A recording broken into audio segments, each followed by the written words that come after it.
నమస్కారం సిటీ వార్తలకు స్వాగతం. గుంటూరు తూర్పు నియోజకవర్గంలోని వెంగళరావు నగర్లో ఈ రోజు నగరదర్శిని కార్యక్రమం జరిగింది. ఈ కార్యక్రమంలో మద్దాలిగిరి, రాజా మాస్టరు తదితరులు పాల్గొని ప్రభుత్వ సంక్షేమ పథకాల అమలు గురించి ప్రజలకు వివరించారు. అర్హులందరికీ సంక్షేమ పథకాలను అందించడమే నగరదర్శిని కార్యక్రమం ఉద్దేశమని రాష్ట గ్రంథాలయ సంస్థ చైర్మన్ దాసరి రాజా మాస్టర్, టీడీపీ తూర్పు ఇన్ఛార్జ్ మద్దాలిగిరి తెలిపారు. ఈ మేరకు గుంటూరు తూర్పు నియోజకవర్గంలోని వెంగళరావు నగర్లో గురువారం వార్డు దర్శిని కార్యక్రమం జరిగింది. ఈ కార్యక్రమంలో మద్దాలిగిరి, రాజా మాస్టర్తో పాటు పలువురు అధికారులు, టీడీపీ నేతలు పాల్గొని ప్రజా సమస్యలను అడిగి తెలుసుకున్నారు. అదేవిధంగా ప్రభుత్వ సంక్షేమ పథకాల అమలు గురించి ప్రజలకు వివరించారు. పేదరిక నిర్మూలనే లక్ష్యంగా చంద్రబాబు ప్రభుత్వం పనిచేస్తుందని ఈ సందర్భంగా నేతలు తెలిపారు. ప్రభుత్వ సంక్షేమ పథకాలను సద్వినియోగం చేసుకుని పేదలు అభివృద్ది బాటలో పయనించాలని వారు సూచించారు. అమృత పథకం ద్వారా మంచినీటి కనెక్షన్లు తీసుకోవడం కోసం మున్సిపల్ ట్యాక్స్ని వేయించమని అడుగుతూ ఉన్నారు. అలాగే డ్రైన్లలో పూడికి తీసే కార్యక్రమం, పరిశుభ్రంగా ఉంచే అంశంలో నగరపాలక సంస్థ ఇంకా కాస్త బాగా పనిచేయాల్సినటువంటి అవసరం ఉందని ప్రజలు చెప్తా ఉన్న తరుణంలో ఈ రోజున 14 డిపార్ట్మెంట్కి చెందినటువంటి అధికారులు ఇక్కడికి హాజరవుతూ ఉన్నారు. కాబట్టి ముఖ్యంగా మున్సిపల్ కార్పొరేషన్ అధికారులందరి దృష్టికి కూడా ఈ సమస్యలను తీసుకెళ్తాం జరుగుతోంది. మరి ఎక్కడా కూడా ఏ ఇబ్బంది లేకుండా మరి మళ్ళీ తర్వాత ఏమన్నా పెన్షన్లు కావాలి అన్నా కూడా మళ్ళీ రేపు జనవరి లోపల కూడా ఇంకో విడత పెన్షన్లు కూడా రిలీజ్ చేసే అవకాశం ఉంది. తప్పకుండా మరి ఎవరైతే అర్హులు ఉన్నారో వాళ్ళందరికీ కూడా పెన్షన్లు క్లియర్ చేశాం. కానీ ఇవాళ ఈ మీటింగుల ద్వారా మరి జనాలు కూడా ఇక్కడ సంక్షేమ పథకాలు ఎలా ఉన్నాయి, ఇంకా మనకి ఏం రాబోతున్నాయి అనే దాని మీద కూడా ఎక్కువగా అవగాహన కోసం ఇక్కడికి వచ్చిన వాళ్ళు చాలామంది ఉన్నారు.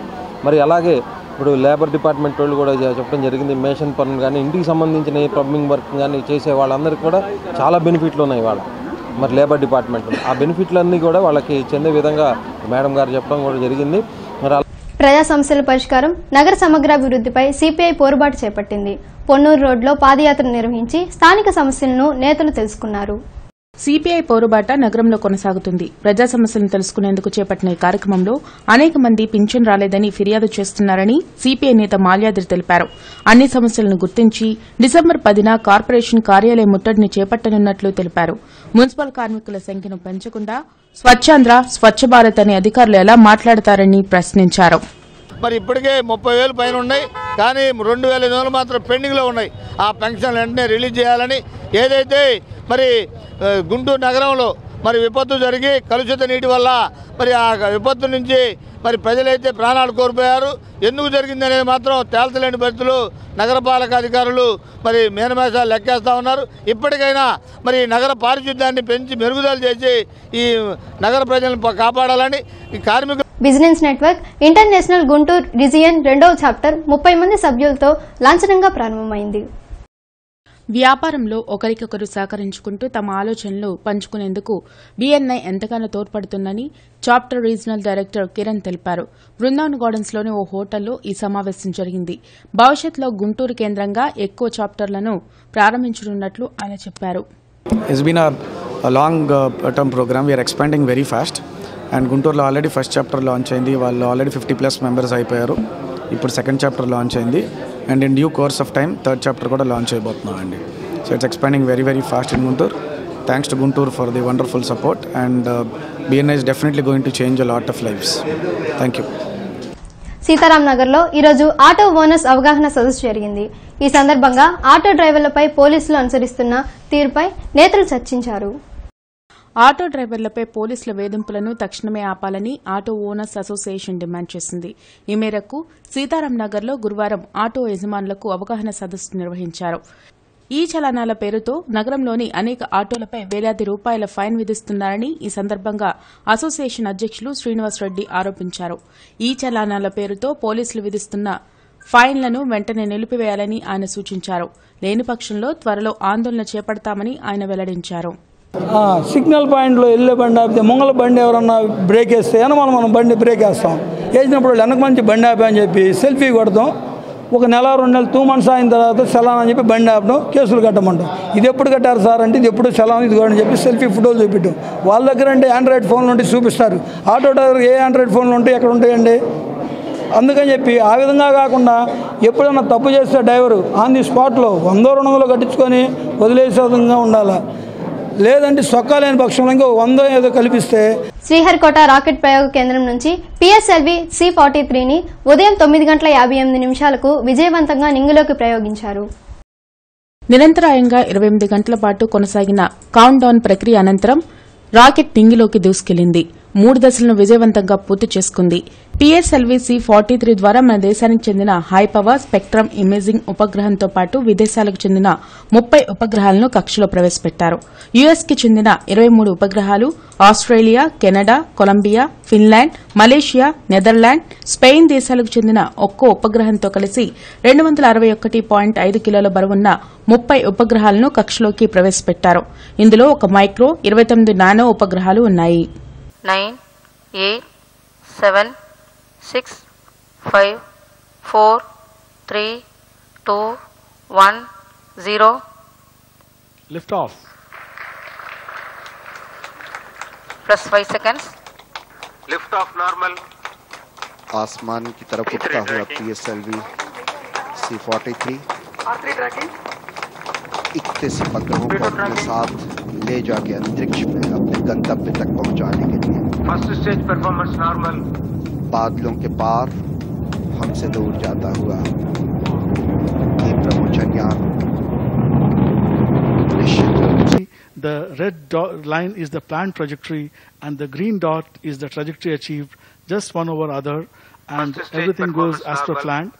We are about 75 seconds into the launch. In its intended orbit of 636.6 kilometer sun synchronous polar orbit. You can see our chairman being congratulated by Center Directors Dr. Somnath and Shri Pandian. The happiness is visible. Shri Narayanan, our LPSC Director. And now the co-passengers of the satellites, for the separation of co-passengers of the satellites, we need to go to a different orbit of 504.5 kilometers. Again, shots of senior scientists expressing their happiness, the chairman congratulating each, and now the chairman is with the mission director congratulating. TDP రాష్ట్ర అధికార ప్రతినిధి Yamini సాదినేనిపై Facebook లో అసభ్య posting పెట్టిన నిందితుడిని ఈ రోజు urban పోలీసులు అరెస్ట్ చేశారు. అరండల్పేట పోలీస్ స్టేషన్లో ఏర్పాటు చేసిన విలేకరుల సమావేశంలో సీఐ శ్రీనివాసరావుతో కలిసి వెస్ట్ డీఎస్పీ సౌమ్యలత అరెస్టు వివరాలను వివరించారు. టీడీపీ రాష్ట్ర ప్రత్యేక అధికార ప్రతినిధి యామినిపై అసభ్యకర పోస్టింగ్ పెట్టారంటూ ఆమె కంపెనీ మేనేజర్ అనిల్ కుమార్ తమకు ఫిర్యాదు చేశారన్నారు. విచారణ జరిపి ఇందుకు బాధ్యునిగా బెంగళూరులోని యూజిట్ రిక్రూటర్ నెల్లూరు జిల్లాకు చెందిన గంగినేని శ్రావణ్ కుమార్ గా గుర్తించి అరెస్ట్ చేశామన్నారు. అంతేకాకుండా ఇతను జనసేన అధ్యక్షులు పవన్ కళ్యాణ్ అభిమానిగా గుర్తించామన్నారు. యామిని వాయిస్ ను ఫోటోను మార్ఫింగ్ చేసి గౌరవానికి భంగం కలిగించారని డీఎస్పీ సౌమ్యలత వివరించారు. తలశిల అనిల్ కుమార్ అనే ఒక ఈ శ్రీఎం కంపెనీకి సంబంధించిన ప్రాజెక్ట్ మేనేజర్ ఇచ్చిన కంప్లైంట్ మీద మేము ఒక కేసు రిజిస్టర్ చేయడం జరిగింది. వాళ్ళ ఎండీకి సంబంధించి ఒక లేడీ అంటే విక్టిమ్, ఆమెకి సంబంధించి చాలామంది కుర్రాళ్ళు అంటే వీళ్ళందరూ అభిమానులు అవ్వచ్చు లేదా పార్టీకి సంబంధించిన కార్యకర్తలు అవ్వచ్చు, వీళ్ళు ఏం చేశారంటే అబ్సీన్ పోస్టులు చేశారనమాట. అంటే వల్గర్గా పోస్ట్ చేయడం జరిగింది. అందులో ఈ శ్రవణ్ కుమార్ అనే వ్యక్తి, గగినేని శ్రవణ్ కుమార్ అనే వ్యక్తి, ఈయన బెంగళూరులో యుఎస్ఐటీకి సంబంధించినంత వరకు ఈయన రిక్రూటర్ అనమాట. ఈయన ఏం చేశాడంటే కొన్ని పోస్టులు పెట్టాడు, అబ్సీన్ పోస్టులు, అంటే డిరగేటరీ కమెంట్స్ చేయడం జరిగింది. దాని మీద కంప్లైంట్ ఇచ్చారు. ఆ కంప్లైంట్ మీద మేము వెరిఫై చేసుకోవడం జరిగింది. ఈయన పెట్టిన కమెంట్స్ కానీ ఇవన్నీ పోస్టులు కానీ ఐపీ అడ్రస్ ఇవన్నీ వెరిఫై చేసుకున్నాం. అలాగే ఈయన ఫోన్లో కూడా ఆయన చేసిన పోస్టులు అవి ఉన్నాయి. సో దానికి సంబంధించినంత వరకు ఈరోజు ఈ అబ్బాయిని అరెస్ట్ చేయడం జరుగుతుంది, శ్రవణ్ కుమార్ని. పార్టీలకు అతీతంగా ఎవరు కూడా ఏ లేడీని కూడా డెరగేటరీ కమెంట్స్ అయితే చేయకండి. మీకు సంబంధించినంత వరకు మీ అనాలిసిస్లో ఏమైనా పెట్టుకోండి, కానీ ఎవరి మీదైనా కానీ అబ్సీన్ కమెంట్స్, డెరగేటరీ కమెంట్స్ లేదా వాళ్ళ మోడెస్టీని కించపరిచేలాగా కానీ కమెంట్స్ మాత్రం మీరు ఎవరు సోషల్ మీడియాలో పోస్ట్ చేయకూడదు. ఇదైతే మేము అందరికీ మా మనవి చాలాసార్లు మేము చెప్పున్నాము. ఎవరి మీద అబ్సీన్గా కమెంట్స్ పెట్టకండి, మార్ఫింగ్ చేయకండి అని చాలాసార్లు కూడా చెప్పున్నాము ఇప్పటికే. అయినా కూడా అది కంటిన్యూ చేస్తున్నారు. అది అఫెన్స్, క్రిమినల్ అఫెన్స్ కిందకు వస్తుంది. కాబట్టి పట్టాభిపురం సత్యనారాయణ స్వామి ఆలయ సమీపంలోని మ్యాడ్ మాస్ డాన్స్ అకాడమీలో డిసెంబర్ 1 నుండి శిక్షణా తరగతులు ప్రారంభం కానున్నాయి. వెస్టర్న్ డాన్సులతో పాటు కూచిపూడి, వైలన్, డప్పు తదితర కోర్సుల్లో శిక్షణ ఆరంభిస్తున్నట్లు మ్యాట్ డైరెక్టర్ మల్లేశ్వరరావు తెలిపారు. అలాగే karate, tailoring, fashion show, fashion డిజైన్లో సైతం శిక్షణ ఆరంభిస్తున్నామన్నారు.